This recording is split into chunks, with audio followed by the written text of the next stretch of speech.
السلام علیکم، آپ دیکھ رہے ہیں وائس نیوز اور میں ہوں درخشہ عرفان اور میں ہوں حسن روف۔ آپ کو بتائیں کہ تلہار پیٹرول پمپ پر 1 ماہ گزرنے کے بعد بھی پولیس ڈکیتی کے ملزمان کو پکڑنے میں ناکام ہے۔ پیٹرول پمپ مالک نے شہریوں کے ہمراہ پولیس کے خلاف بدترین حیدرآباد شاہراہ پر دھرنا دیا۔ دھرنے کے باعث بدترین حیدرآباد جانے والی ٹریفک بھی معطل ہو گئی۔ متاثرہ شخص کا کہنا تھا کہ 1 ماہ قبل 3 نامعلوم ملزمان اسلحے کے زور پر نقدی لوٹ کر فرار ہو گئے تھے۔ تھانے میں رپورٹ درج کروانے کے باوجود پولیس تاحال ملزمان کو گرفتار نہ کر سکی۔ مظاہرین نے اعلیٰ حکام سے ملزمان کے خلاف کارروائی کا مطالبہ کر دیا۔ سرگودا میں پنجاب فوڈ اتھارٹی کا سیوریج کے پانی سے کاشت کی گئی زہریلی سبزیوں کے خلاف کریک ڈاؤن جاری۔ فوڈ سیفٹی ٹیم نے اسی کنال پر کاشت کی گئی مضر صحت سبزیوں کو ٹریکٹر کی مدد سے ہل چلا کر تلف کر دیا۔ تلف کی گئی سبزیوں میں سرسوں کا ساگ، دھنیا، شلجم اور پالک کی فصل شامل تھی۔ پنجاب بھر میں سیوریج کے پانی سے سبزیوں کی کاشت پر پابندی عائد ہے۔ قواعد و ضوابط کی خلاف ورزیوں پر کاشتکاروں کو سخت وارننگ بھی جاری کی گئی۔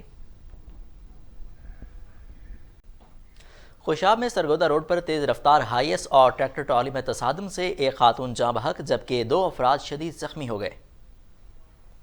ریسکیو ذرائع کے مطابق خوشاب سے سرگودا جانے والی ہائی ایس تیز رفتاری کے باعث ٹریکٹر ٹرالی سے جا ٹکرائی۔ حادثے میں 1 خاتون جاں بحق جبکہ 2 افراد شدید زخمی ہو گئے۔ ریسکیو ٹیم نے زخمیوں کو ہسپتال منتقل کر دیا۔ ہائی ایس خوشاب سے سرگودا جا رہی تھی۔ اور ملتان میں سی پی او شاکر داوڑ نے معتد ایس ایچ اوز کے تبادلے کے احکامات جاری کیے ہیں۔ انسپکٹر ناصر تبسم کو ایس ایچ او کینٹ جبکہ سب انسپکٹر رانا مہتاب عالم کو ایس ایچ او صدر شجاع آباد تعینات کر دیا۔ مزید جانتے ہیں ڈویژن بیورو چیف جعفر حسین سے۔ جی جعفر، آگاہ کیجیے گا۔ بالکل، میں اس ٹائم تھانہ کینٹ کے اندر موجود ہوں۔ سی پی او ملتان شاکر حسین داوڑ کی ہدایت پر مختلف ایس ایچ اوز کے تبادلے ہوئے ہیں۔ میں اس ٹائم تھانہ کینٹ کے اندر موجود ہوں۔ یہاں پر تعینات ہوئے ہیں انسپکٹر ناصر علی تبسم صاحب، انہوں نے آج چارج سنبھالا ہے۔ کیا کہتے ہیں جی سی پی او صاحب کے جو آپ تھانہ صدر شجاع آباد سے یہاں پر کینٹ تعینات ہوئے ہیں، کیا کہیں گے اس حوالے سے، اور کینٹ میں کیا حکمت عملی ہوگی آپ کے؟ دیکھیں جی، شجاع آباد سے کینٹ میں مجھے پوسٹ کیا گیا، یہ سی پی او صاحب کی اعلیٰ ظرفی ہے کہ انہوں نے مجھے اس قابل سمجھا۔ آپ کو پتہ ہے پہلے میں نے اس سے پہلے گلگشت کو جو ہے وہ بڑے اچھے طریقے سے چلایا ہے، ممتاز آباد کو میں نے جو ہے وہ بہترین طریقے سے چلایا ہے، اور انہی چیزوں کو دیکھتے مد نظر رکھتے ہوئے جناب سی پی او صاحب نے مجھے یہاں پہ اپوائنٹ کیا ہے، اور مجھے یہ ٹاسک دیا ہے کہ یہاں پہ اسٹریٹ کرائم کا خاتمہ کرنا ہے۔ منشیات فروشوں کے خلاف جو کریک ڈاؤن ہے وہ میرا پہلا ٹارگٹ ہوگا۔ اسی طرح جو وائٹ کلر کرائمز ہیں ان کو بھی ختم کیا جائے گا انشاءاللہ تعالی۔ میرے علاقے کے لوگ، اس علاقے کے لوگ، کینٹ میں رہنے والے لوگ پرسکون زندگی سوئیں گے، خواہ ہمیں اس کے لیے اپنی جان کا نذرانہ کیوں نہ دینا پڑے۔ جی بالکل، ہمارے ہمراہ موجود تھے کرائم فائٹر انسپکٹر ناصر علی تبسم صاحب، جنہوں نے ملتان کی سب سے بڑی شاہراہ کینٹ ہے، جس میں انہوں نے کہا کہ میرا جو یہاں پہ اسپیشل ٹاسک ہے وہ ان منشیات فروش اور سنیچنگ کرائم کے حوالے سے انہوں نے کہا کسی قسم کی ہم یہاں عوام میں کسی کو کسی طرح کی بھی معاملات میں عمل درآمد نہیں کرنے دیں گے۔ مزید ان کا کہنا ہے کہ آج میں نے چارج سنبھالا ہے تھانہ کینٹ میں، اور میری جو حکمت عملی ہے، جیسے میں نے پیچھے کرائم فائٹنگ کی ہے مختلف تھانوں میں، تو کینٹ میں بھی اسی طرح کا یہ مجھے ٹارگٹ دیا گیا جس کو میں بآسانی طریقے سے مکمل کروں گا۔ جی گوجر خان میں بڑھتی ہوئی مہنگائی نے بلالر مرغی کی قیمتوں کو پر بھی لگا دی ہیں۔ مہنگائی کی شرح میں ہوش ربا اضافہ ہوتے ہی بلالر مرغی کی قیمت 500 روپے سے بھی تجاوز کر گئی ہے۔ مرغی کا گوشت غریب شہریوں کی قوت خرید سے باہر ہو چکا ہے۔ شہریوں نے حکومت سے مطالبہ کیا ہے کہ قیمتوں کو کنٹرول کیا جائے اور عوام کو ریلیف فراہم کیا جائے۔ اور اب آپ کو بتائیں کہ حکومت پنجاب کی ہدایت پر پیر محل میں بھی عوامی ریونیو کھلی کچہری کا انعقاد کیا گیا۔ کھلی کچہری میں تحصیلدار، اے ڈی ایل آر حلقہ گرد اور پٹواریوں سمیت تمام ریونیو کے متعلقہ سٹاف نے شرکت کی۔ اسسٹنٹ کمشنر نے عوام کے مسائل کے فوری حل کے لیے احکامات جاری کیے۔ اس موقع پر اسسٹنٹ کمشنر کا کہنا تھا کہ عوام کی خدمت کرنا اولین فرائضہ ہے۔ شہری میرے پاس سفارش کے بغیر کسی بھی وقت حاضر ہو سکتے ہیں۔ جہاں گیس کی لوڈ شیڈنگ کے باعث ایل پی جی سلنڈر اور لکڑی کی مانگ میں اضافہ ہوا، تو وہیں دکانداروں نے بھی لکڑی اور ایل پی جی سلنڈر کی قیمتوں میں خود ساختہ اضافہ کر دیا۔ اس حوالے سے مزید جاننے کے لیے دیکھتے ہیں کروڑ پکا سے شاہد بلال کی یہ رپورٹ۔ سردی کی شدت بڑھتے ہی کہروڑ پکا میں L P G gas cylinder کی قیمتوں میں بھی دکانداروں نے خود ساختہ اضافہ کر دیا۔ ایل پی جی گیس کی قیمتوں میں اضافے سے شہریوں کی مشکلات بھی مزید بڑھ گئیں۔ 2200 روپے میں فروخت ہونے والا گھریلو سلنڈر 2500 سے 2700 روپے میں فروخت ہونے لگا، جبکہ کمرشل سلنڈر کی قیمت بھی 10,000 روپے تک پہنچ گئی۔ شہری گیس کا متبادل ایندھن استعمال کرنے پر مجبور ہیں، جبکہ متبادل ایندھن کی خریداری بھی آسان نہیں ہے۔ ٹال مالکان نے لکڑی کے من مانے ریٹ مقرر کر رکھے ہیں۔ خشک لکڑی 1000 روپے فی من تک فروخت ہو رہی ہے، جو کہ شہریوں کی قوت خرید سے باہر ہے۔ شہریوں نے اعلیٰ حکام سے مطالبہ کیا ہے کہ ایل پی جی اور لکڑیوں کی قیمتوں میں خود ساختہ مہنگائی کرنے والوں کے خلاف سختی سے نمٹا جائے، تاکہ عام شہری بھی بآسانی خرید سکے۔ کیمرہ ٹیم کے ہمراہ شاہد بلال، وائس نیوز، کہروڑ پکا۔ سرگودا میں پیٹرولنگ پوسٹ کی سالانہ کارکردگی قابل ستائش رہی۔ 2022 کی رپورٹ کے مطابق اسلحہ کے 3 منشیات کے 3 جبکہ تیز رفتار گاڑیوں کے ڈرائیوران کے خلاف 26 مقدمات درج کیے گئے۔ موٹر سائیکل پر جعلی نمبر پلیٹس لگانے پر 8 مقدمات درج کروائے گئے، جبکہ کاغذات کے بغیر اور نمبر کے بغیر 688 موٹر سائیکلز مختلف تھانہ جات میں بند کیے گئے۔ رپورٹ کے مطابق 200 کے قریب مسافروں کو دوران سفر ہیلپ مہیا کی گئی۔ گزشتہ برس پیٹرولنگ پوسٹ نے 1 پولیس اشتہاری اور 20 عدالتی مفروران کو گرفتار کر کے پولیس کے حوالے کیا۔ بہاول نگر میں سبزیوں کی قیمتیں آسمان سے باتیں کر رہی ہیں۔ شہریوں کا کہنا ہے کہ حکومت عوام کو ریلیف فراہم کرنے میں مکمل طور پر ناکام رہی ہے۔ مزید جانتے ہیں وائس نیوز کے نمائندے وقاص صابری سے۔ جی وقاص، بتائے گا کہ سبزیوں کی قیمتیں آسمان سے باتیں کر رہی ہیں، شہریوں کا کیا رد عمل ہے اس پر؟ جی بالکل، زمین پہ اگنے والی سبزیاں جو ہے آسمانوں سے باتیں کر رہی ہیں۔ غریب عوام جو سبزی خریدنے کے لیے جو ہے تنگ ہو چکے ہیں، وہ اب عوام جو ہے وہ حکومت وقت سے جو ہے برہمی کا اظہار کر رہے ہیں۔ میرے ساتھ اسی والے سے جو شہری موجود ہیں، ہم ان سے بات کریں گے۔ جی سر، آپ جو یہ غصے سے لال پیلے ہو رہے ہیں اور یہ جو دن بہ دن سبزی کے ریٹ جو ہیں بڑھتے جا رہے ہیں، اس بارے سے حکومت وقت سے کیا مطالبہ کریں گے؟ ہم یہ مطالبہ کریں گے کہ وہ ہماری یہ سبزی کو کم قیمت میں کریں۔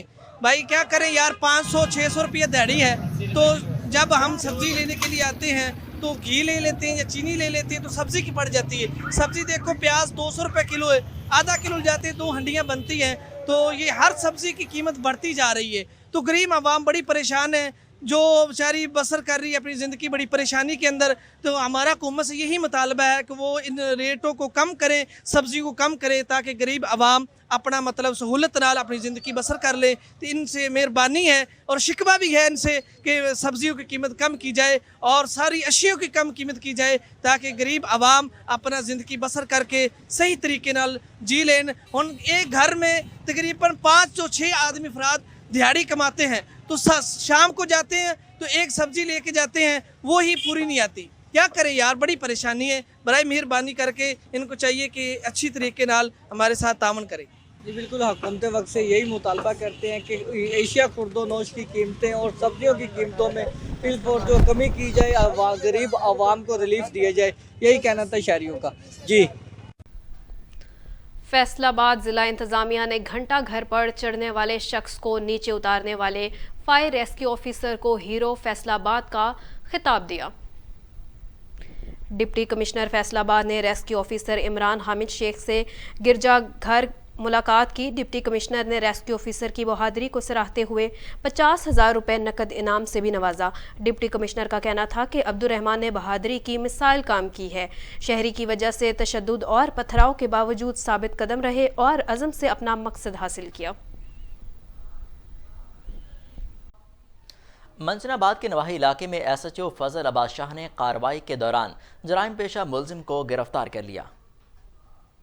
نئے سال کے پہلے دن ایس ایچ او نے کارروائی کے دوران منشیات فروشی اور دیگر جرائم میں ملوث ملزم کو گرفتار کر لیا۔ ملزمان کے قبضہ سے بھاری مقدار میں شراب بھی برآمد ہوئی۔ اور پتوکی میں تھانہ صدر پولیس نے بروقت کارروائی کے دوران منشیات فروشوں کی کوشش ناکام بنا دی۔